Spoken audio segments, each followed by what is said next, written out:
Nina-ke bakashana kamenza uphuza umlaza ngamapha nganibikelela kuzo zonke iy'ndawo la uzofinyelela khona lelisi. Mina-ke igama lami ngumshazana-ke umpromoti womculo wasethu. Ngiyabona-ke namhlanje ngithi akagijima ushona tshona nendoda kanogoma ngilalela lapho insizwa lapho umntwentombi. Lapho nje khona kaje ethi nje.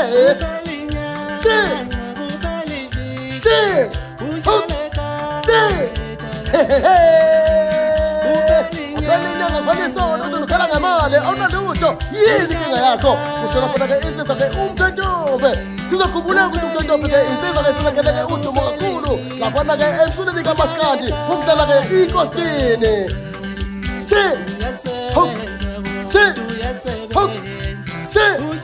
Yabo-ke umyalezo-ke omnandi kakhulu nophuthumayo laphana-ke ngomgqibelo sakuwo ngomhla ka-8 kuJuni 2024 ngo-5 ntambama lapha ku-TikTok live umshazana uzobe naye-ke laphana-ke umntwentombi emenzisa-ke i-interview ngiyacela-ke ukuthi-ke sonke siphelele-ke laphana-ke ku-TikTok live kamjozana lapha zobe khona-ke nomntwentombi siyabonga Janko.